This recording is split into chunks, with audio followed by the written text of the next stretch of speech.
the down. The truthers are going down. All right, welcome back to the channel, At War with the Truthers, as per usual.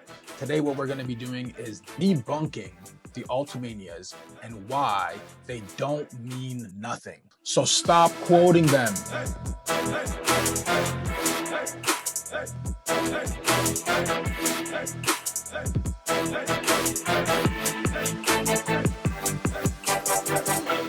Now guys, look, if you think I have something against the Ultimanias, that would be incorrect. My main concern with the Ultimanias is content creators quoting them as if they're some sort of gospel, and the assertive statements they make as though the Ultimanias are telling the truth. We need to come together as a group and understand this. The Ultimania is more of a guidebook for certain missions, battle system details, with some Easter egg reveals, but it by no means provides accurate representations of characters' behaviors, actions, and motives.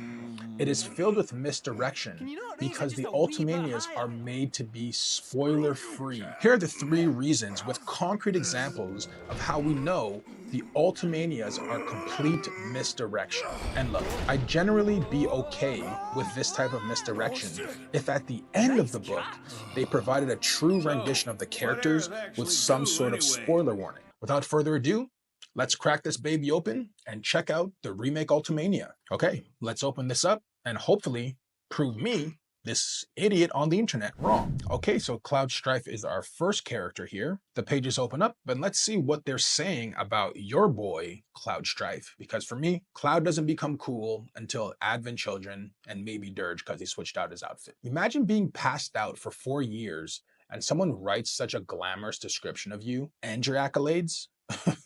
Let's check out the first line for Cloud. A young ex-soldier making a living as a mercenary. This is already wrong on 2 counts in the first sentence. Cloud is not an ex-soldier and never was a mercenary. But let me give this an honest read. A young man who used to belong to Shinra's elite soldier unit, he effortlessly wields a massive sword as long as he is tall. After parting ways with Shinra, he started his own mercenary business where he undertakes a variety of jobs, provided the price is right. At the invitation of his childhood friend, Tifa, he cooperates with the anti-Shinra group Avalanche as a soldier for hire. He takes no interest in Avalanche philosophy of saving the planet, nor does he sympathize with the cause, making it clear his involvement is nothing more than a job to him. However, through his interactions with the members of Avalanche, his feelings and outlook begin to change. Do you see what I mean? Obviously, Cloud is not an ex-soldier, and he's never had not even one mercenary job leading up to Final Fantasy VII Remake. But Fungi, the Ultimanias are not going to spoil the main plot of Final Fantasy VII, which is Cloud's schizophrenia. And yes, that's exactly my point. So let's break this down. Cloud is unemployed. He literally doesn't have one mercenary contract leading to his reunion with Tifa. So how can we even make the statement that he is a mercenary with no previous employers? Cloud is unemployed. And for those who have played Crisis Core and Final Fantasy VII OG, know that this was Zack's plan for the both of them, but we all know how that went down, or at least think it went down. We know Cloud literally stumbled into Midgar by the skin of his teeth, almost being robbed of his sword before being called a mako junkie. And he was left to the streets, ending up at the Sector 7 train station. The same kind of concept about mako junkie is briefly echoed when an older gentleman mentions that Shinra has a program to help those with mako poisoning. Think Dr. Shirin. So once again, do not trust the Ultimanias. They are a form of fun, a spoiler-free take of the story. And because we know it's spoiler-free, you have to use that same logic both ways. If they are fabricating Cloud's profile, they are fabricating Barret's. And yes, of course, Sephiroth's. Sephiroth Redemption arc. Okay, let's take a look at the next character in the Ultimania, Barret Wallace, the Corel Crook himself, responsible for the destruction of his entire village by voting to bring the reactor to his hometown. I know, truth hurts. But let's be honest, Diane was right about objecting to the building of the reactor.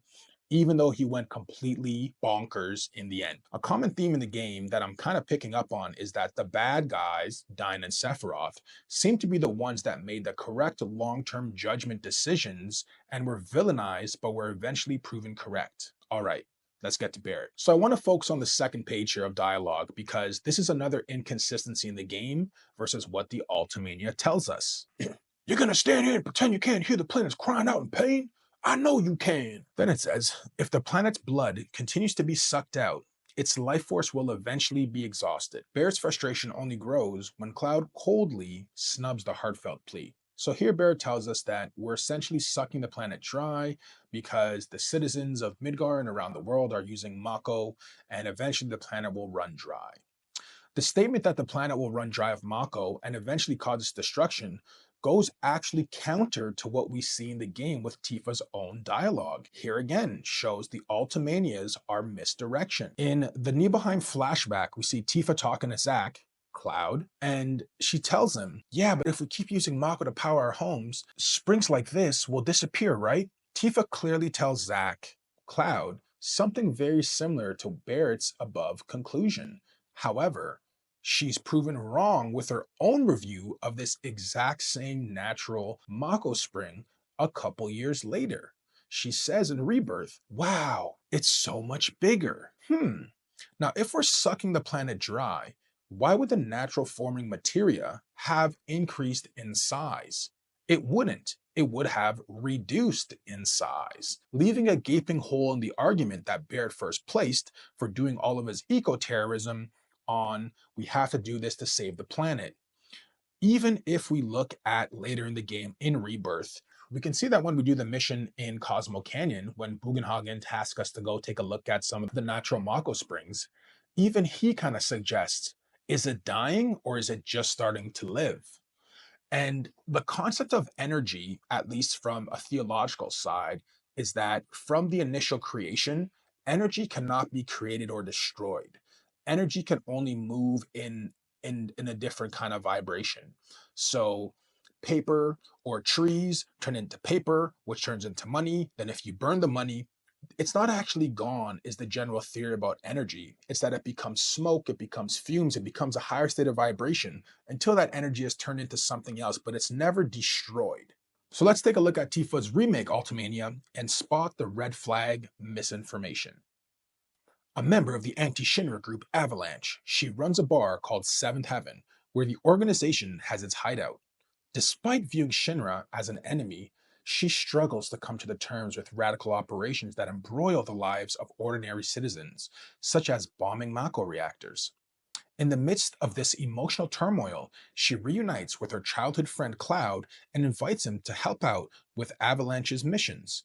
She always acts cheerful to those around her, but in reality, she's a reserved person who tends to keep her concerns to herself. Did you spot the red flag? She reunites with her childhood friend Cloud? Wait, what? Let's make this clear, and this is going to be the most controversial of all 3 points. Cloud and Tifa are not childhood friends. Now, if you didn't click off the video because of that statement, you'd probably ask yourself, well, how can I come to the conclusion that Tifa and Cloud are not childhood friends? The big why. Cloud is not considered Tifa's friend and is way more of an acquaintance than anything else. Spoiler warning. I mean, this is simple, and it's really the main psychological issue that Cloud has to overcome to find his true self. So let's look at this from both perspectives, Cloud and Tifa's. And I'm not strawmanning anyone's positions here. You're free to think whatever you want. I personally think that Cloud always loved Tifa, and his promise he made after they fell from the bridge in OG is essentially the key to Cloud's goals in his life and explicit love for Tifa. This is something that even Sephiroth makes fun of in his early flashbacks in a remake where he says, aren't you supposed to grow stronger? Attacking his exact reason for why he wants to be stronger. If he was the stronger version that he thought he would be, Tifa would have never gotten hurt when she wandered up Mount Nebel after her mom died. So he takes it upon himself to leave town, get stronger, join Shinra to become a soldier, and why he's embarrassed to remove his helmet in front of her upon his return to Nibelheim, because he's not yet become the person he promised her that he would become, her hero that would come and save her. And yes, I understand. This is a quick statement, but I got you guys covered. I made an addition to this series just so I can flesh out my argument about Cloud and Tifa's situationship. A video will be attached to this one to flesh out my entire take on Cloud, the simp pimp. Back to breakdown. My take from Cloud's perspective is what he admits to us in Rebirth, that he would always have his eyes out for Tifa. He admits in Rebirth that he would watch Tifa from the water tower to Aerith. And yes, I know this is a selected dialogue scene, but 2 out of the 3 options show Cloud's affection for Tifa. One of embarrassment. What? I'd never do that. The other, a confirmation. Probably sounds like something I would do. Lastly, there's the no answer. We have, that's not funny answer. But what is important here is that he never admits to us, the gamer, that him and Tifa are childhood friends, but mostly kids that lived in the same village. That's about it. Here again in Remake, we see Jesse inquire about Tifa and Cloud, and again he gives a non-response. Now, you can argue Barrett interrupted this specific scene, and I just say, how difficult is it to say yes or no? And I can 100% understand people who don't have a common understanding of, I guess, sociology and how people act around others. Cloud is a very timid person. He's very shy to kind of show his true feelings. This is picked up on by Barret and Tifa right before one of the final missions, I think in chapter 15 of Remake, where they're like, you're not this really big tough guy, you're actually a guy with a good heart, which is exactly something that Biggs told him right before he died in and tells Cloud, you should go back to the Leaf Village orphanage because those kids are a lot like you. And what's important about Cloud is that his psychological break in OG is what helps him finally be able to tell Tifa his true feelings, because they're feelings that he's always kept inside of him and feelings that he's always felt, but he's always been scared, ashamed, nervous to tell her. So he always does it in a different way, by trying to protect her, by trying to keep his promises. And there's different guys who express themselves in different ways. And Cloud just happens to be a guy who doesn't really overtly express his emotional feelings, which is, I guess some people would argue, like most guys. But so now I want to take a quick look from Tifa's perspective. Were they childhood friends?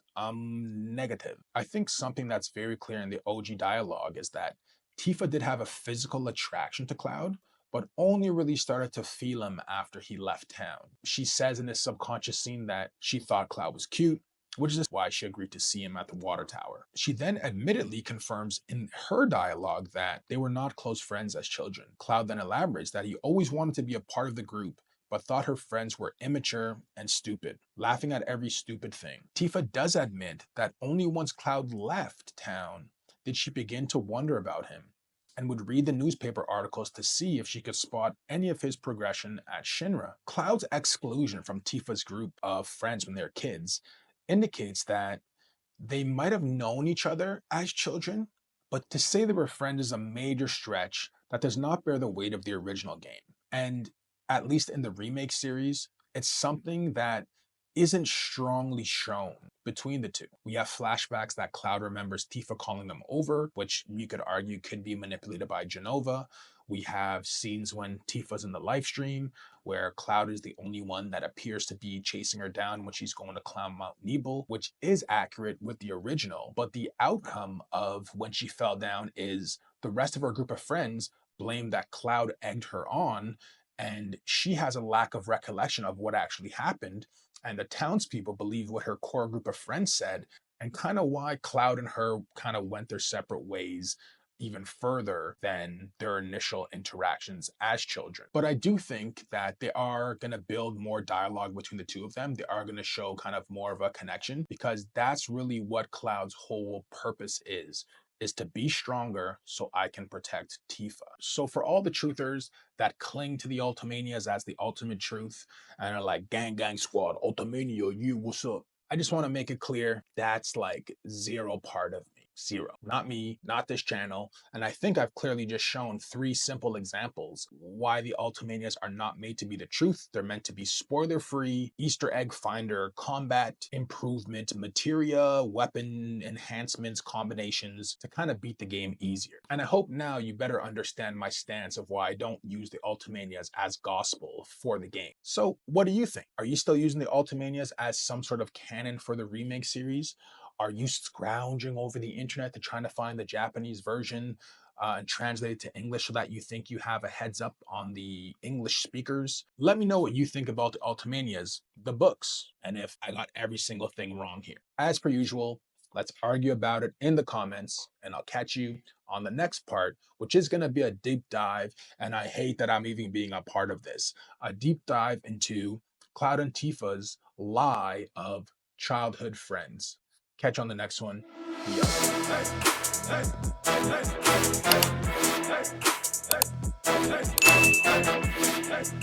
up.